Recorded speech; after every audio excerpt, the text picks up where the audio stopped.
E eu quero contar esse sonho para vocês, que foi que gerou esse título, né? Construindo sobre a rocha. O sonho diz que eu estava em minha casa, muito sossegadamente, quando de repente ouvi um grande estrondo, um som sobrenatural.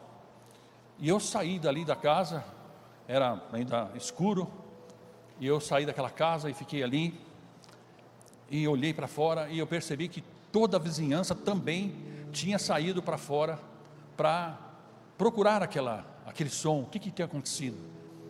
E as pessoas estavam ali curiosos, e eu também estava, e a gente via algum clarão assim nos altos, e a gente começou a se aproximar daquilo, se atraído por aquilo, e a gente foi caminhando até aquele local, e eu fui me distanciando da onde eu estava, e quando eu de repente eu percebi que eu estava bem longe da minha casa, e o dia já começava a clarear, e eu olhei para as minhas vestes, e eu estava de pijama. Você imagina, você no centro da cidade de pijama, andando, de repente você se toca e fala, caramba, eu estou de pijama aqui. Eu me senti muito envergonhado, e eu falei, caramba, eu preciso ir para casa. E eu fui todo assim meio que se escondendo, até chegar em minha casa. E quando eu cheguei lá, aqui tem alguns quadrinhos, né, que mostram aqui, e quando eu volto para casa aqui, as paredes haviam se inclinado, as paredes internas, estava bem inclinada, e eu apavorado olhei para aquelas paredes e disse assim, vai cair toda a minha casa. Mas aí o vizinho chegou e disse para mim assim, não, fica tranquilo, aqui é a parede interna, não vai cair. A parede interna cai, mas o prédio fica em pé. E aí eu fiquei meio assim, ele falou, não, acredita em mim, quer ver? Aí a parede estava inclinada, ele empurrou a parede tombou e caiu, e o prédio ficou de pé. Ele falou, eu estou falando, não caiu. Só que o detalhe que me chamou a atenção, foi que quando aquela parede caiu, no pé dela, da parede assim, passava como se fosse muitas águas, passavam águas, tipo de um córrego assim, bem no alicerce daquela parede. E eu olhei para aquilo lá, fiquei apavorado, fiquei olhando aquilo lá, e eu acordei pensativo, meu Deus, o que será isso? E comecei a orar ao Senhor, Senhor, me dá a interpretação disso, dá a interpretação.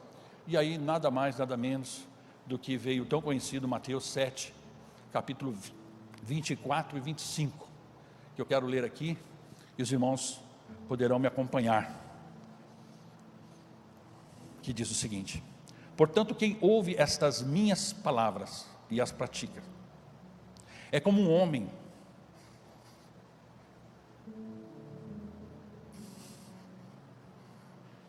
Deixa eu só explicar uma coisa aqui, amados. Eu sei que às vezes vocês me vêem pregando e eu olho muito para a tela, eu olho muito para a tela e eu fico aqui muito vidrado. Sabe por quê? Porque eu fico lendo o versículo e cada vez que eu leio ele salta e ele traz revelações que eu nunca tinha nem imaginado.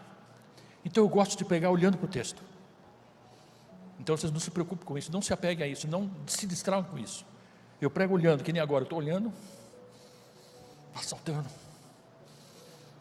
Portanto, quem ouve estas minhas palavras e as pratica, é como um homem prudente que construiu a sua casa sobre a rocha. Caiu a chuva, transbordaram os rios, sopraram os ventos e deram contra aquela casa, e ela não caiu, porque tinha seus alicerces na rocha. Queridos, esse texto Jesus apresenta uma das ilustrações mais profundas e atuais das Escrituras. Esta passagem, ela não fala apenas sobre religião, ela fala sobre estrutura. A estrutura é tão importante, amados, porque o ser humano ele só fica de pé por causa de quê? Por causa da estrutura óssea que ele tem. Porque se nós não tivéssemos uma estrutura óssea, nós estaríamos que nem a cobra no chão. Então, esta passagem, ela fala sobre a estrutura, ela fala sobre fundamentos, sobre o que sustenta uma pessoa quando a vida começa a balançar. A casa representa, na minha visão, a casa representa a nossa existência. Ela representa as famílias, as emoções, os ministérios, o casamento, a saúde emocional, as finanças, por que não? As decisões e a fé. Todos estamos construindo uma casa diariamente. E a grande pergunta não é: você está construindo? Você está construindo? Não, a grande pergunta é: onde você está construindo? Porque nós vivemos numa geração que aprendeu a valorizar fachadas mais do que o fundamento. Então muitos querem crescer rápido, aparecer rápido, prosperar rápido, conquistar reconhecimento imediato, mas poucos se preocupam com a profundidade. As nossas redes sociais criam uma cultura de vitrines emocionais e vivem numa ansiedade que nunca se viu uma geração tão ansiosa como existe. Exibem forças enquanto se desmoronam internamente. Mostram sucesso enquanto carrega crises silenciosas e emocionais. Isso é construir o quê? Isso é construir as emoções e a sua vida sobre areia. A areia é tudo aquilo que parece firme, mas não suporta tempestade. Não suporta aprovação humana, o dinheiro é sem equilíbrio, a religiosidade é sem intimidade com Deus, dons sem caráter, aparência sem verdade. Enquanto o céu está limpo, a casa parece segura, mas quando o céu se escurece, a casa começa a balançar. Mas Jesus ensinou que os ventos sempre chegam. Existe algo muito importante nesse texto que nós estamos lendo. A chuva caiu sobre as duas casas, a casa que foi construída no alicerce e a casa que foi construída na areia. O que isso significa? Que crentes passam por crises, que pastores enfrentam dores, que famílias cristãs atravessam desertos, sim, que pessoas de oração também choram. A diferença não está na ausência de tempestades, a diferença está no fundamento. Vou repetir: a diferença não está na ausência de tempestade, a diferença está no fundamento. Algumas pessoas, elas desmoronam diante da primeira luta, outras passam pelo mesmo vento e permanecem de pé. E por quê?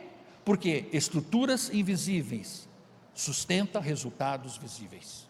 Vou repetir: estruturas invisíveis sustentam resultados visíveis.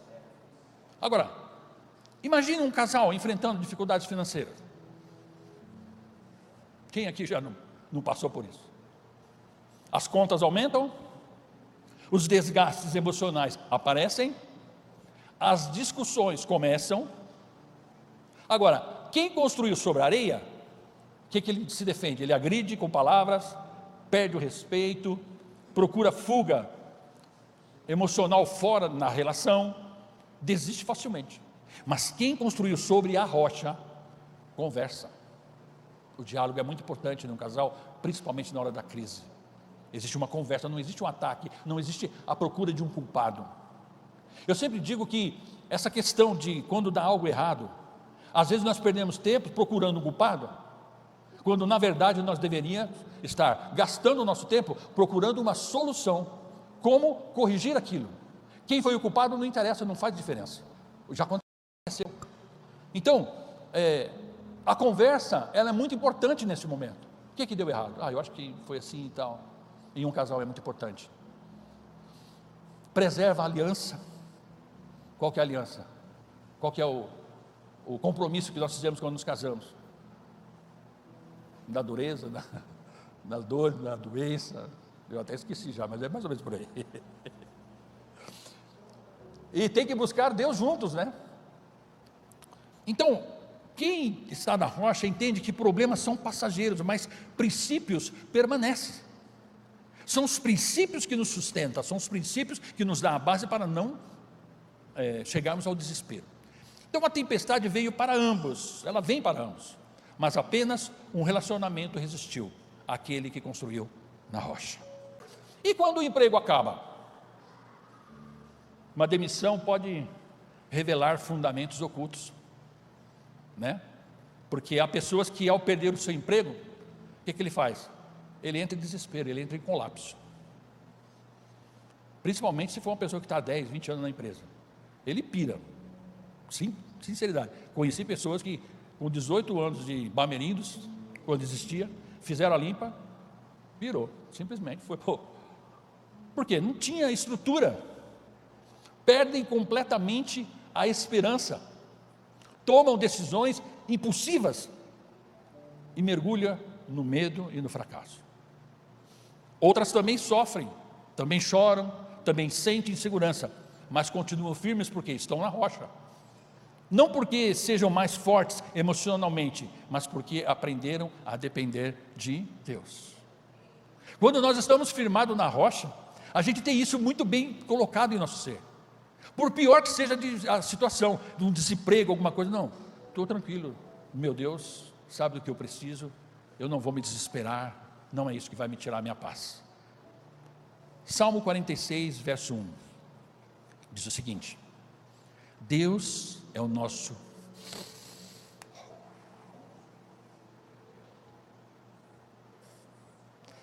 se você soubesse a profundidade que tem essa palavra, Deus é o nosso refúgio e fortaleza, socorro bem presente, que hora? Na angústia. É nessa hora que o Senhor nos socorre. Mas o que eu preciso fazer? Eu preciso buscar, eu preciso entrar para o meu quarto lá e falar: Senhor, eu estou mal, eu estou ruim, me ajuda. Quando a gente entra para o quarto, abre o coração e se entrega e fala com o Senhor, Ele nos socorre. Quem constrói sobre a rocha descobre que a sua segurança não vem apenas do salário, mas da fidelidade com Deus. Sabe, existem armadilhas na aprovação. Nunca houve uma geração tão dependente de aprovação quanto a nossa geração atual, no que estamos vivendo. São curtidas que definem o nosso humor. Então alguém está com um problema lá, ele vai lá e tal, e pega umas piadinhas lá, uns negocinhos lá que fazem lá, e fica dando risada tal, mas dentro dele está destruído, está acabado. Ele está ali só para distrair a mente. Às vezes um comentário que fazem naquilo que ele postou determina a sua autoestima. Aí ele melhora, a pessoa comentou. Elogios produzem alegria, poxa, a pessoa me elogiou, tá. Críticas destroem emocionalmente. Então estamos vivendo um período de transição tão difícil. Mas quero falar que tudo isso é areia. Quem vive da opinião dos outros viverá emocionalmente instável. Mas quem constrói sobre Cristo aprende sua identidade no lugar secreto, lá no quarto. Não precisa provar valor para ninguém. Não precisa. Não vive escravo da aceitação humana. Hoje existem jovens sem raízes. Muitos jovens estão sendo destruídos porque cresceram sem o fundamento espiritual. São aprisionados diariamente pela sensualidade, pela pornografia, pelas drogas, pela cultura do prazer imediato, pela necessidade de pertencimento. Quem não possui raízes profundas cede facilmente. Mas quem constrói princípios consegue dizer: não preciso me perder para ser aceito. Não preciso me perder para ser aceito, porque sabe onde ele está firmado na rocha. Tiago 1:22, o que ele diz? Sede praticantes da palavra e não somente ouvintes. Muitas vezes a gente ouve o culto, uma palavra, aquela palavra entra no nosso coração, nós nos alegramos com aquilo, saímos daqui, poxa, bacana mesmo, estamos alegres, dormimos, no outro dia acabou tudo. A gente esquece de tudo que foi ensinado, de tudo que foi apresentado. Por isso que essa palavra diz que nós precisamos ser praticantes da palavra. E sabe como que a gente pratica a palavra? São exatamente na adversidade. O verdadeiro cristianismo não é emoção momentânea, é a prática diária. Todo momento estamos sendo testados, todo momento nós passamos por dificuldades. E nos ministérios, onde atuamos? Ministério muitas vezes sem fundamento. Muitos abandonam a fé quando enfrentam decepções dentro da igreja. Quando? Quando não são reconhecidos. Nós tivemos casos aqui, me veio aqui agora, que alguém foi, promoveu, fez e não sei o que, mas ela esperava em si um reconhecimento muito grande, quando na verdade o reconhecimento foi que Deus é todas as coisas, e a pessoa se frustrou. Elas se perdem dentro de si quando são criticadas, enfrentam injustiças, descobrem falhas humanas, desistem de tudo. Isso é areia, isso revela um problema sério. Estavam edificando sobre pessoas e não sobre Cristo. Homens falham, lideranças erram, instituições atravessam crises, mas o fundamento da fé nunca foi o homem, sempre foi Jesus. O fundamento da fé nunca foi o homem, sempre foi Jesus. O apóstolo Paulo, ele escreve em 1 Coríntios 3,11, porque ninguém pode colocar outro alicerce, além do que já está posto, que é Jesus Cristo. Não existe outro alicerce, não existe onde nós possamos nos apegar. Agora, eu quero falar sobre a tempestade, que é dito nesse versículo, porque a tempestade é que nos amadurece. Nem toda tempestade vem para destruir, algumas vêm para fortalecer, e em Romanos 5:3-5 Paulo diz, não só isso, mas também nos gloriamos nas tribulações, porque sabemos que a tribulação produz perseverança, a perseverança um caráter aprovado, e o caráter aprovado esperança, e a esperança não nos decepciona. Existem estruturas espirituais que só nascem no sofrimento, queridos. Há níveis de fé que só aparecem na escassez. Existem níveis de fé que só aparecem no silêncio. Existem níveis de fé que só aparecem na espera e na dor. A tempestade revela fraquezas, mas ela também aprofunda raízes, porque é a árvore que resiste em suas raízes. Jeremias fala sobre isso. Jeremias 17, verso 7, verso 8, diz assim, mas bendito é o homem cuja confiança está no Senhor, cuja confiança nele está, ele será como uma árvore plantada junto a águas, e que estende as suas raízes para o ribeiro, ela não temerá quando chegar o calor, porque as suas folhas estão sempre verdes, não ficará ansiosa no ano da seca, nem deixará de dar o seu fruto. Mesmo no ano da sequidão, ela continua viva. Quando as nossas raízes estão aprofundadas na palavra de Deus, nada poderá nos resistir, nada poderá nos preocupar. Há pessoas que só permanecem firmes quando tudo vai bem, mas quem está enraizado em Deus, continua produzindo mesmo em tempos difíceis. E o que sustenta uma casa?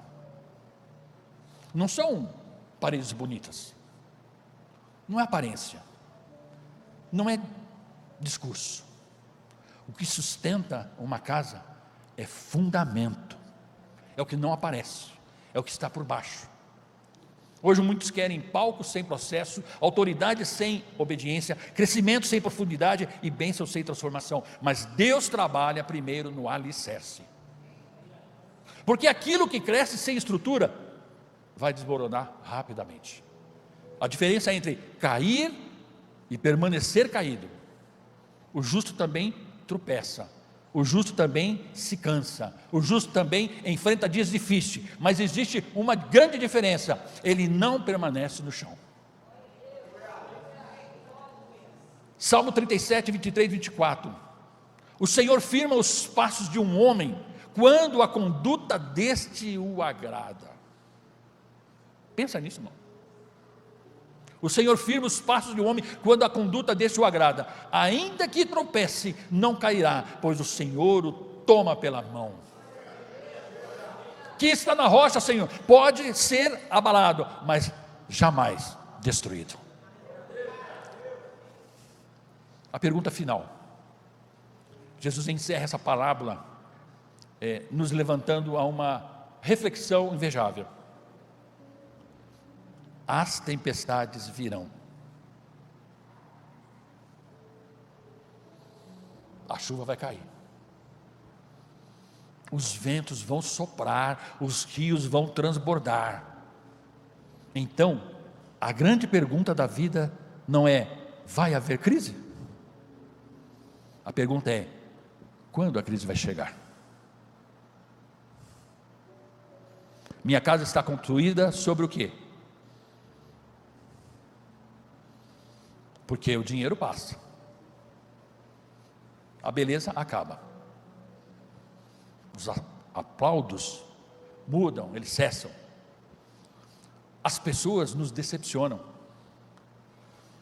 as emoções elas oscilam, mas Cristo continua sendo a rocha. Glória a Deus.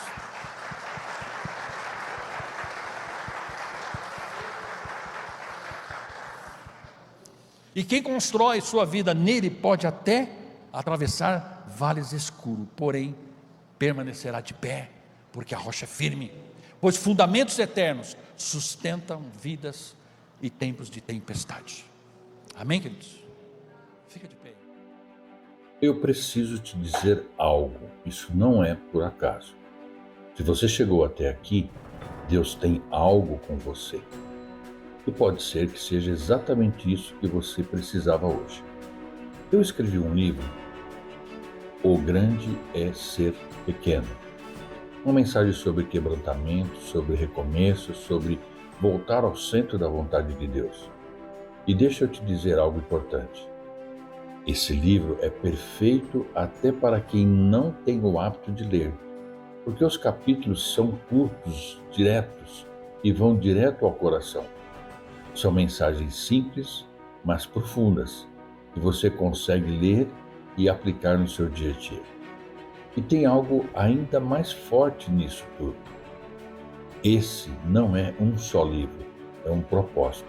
Quando você recebe, você também pode presentear outra pessoa. É um ciclo, uma corrente de fé, de transformação, de vida sendo tocadas por Deus. E eu senti no meu coração de não apenas vender, mas de presentear. Sim, você pode receber esse livro gratuitamente. Para isso, é simples.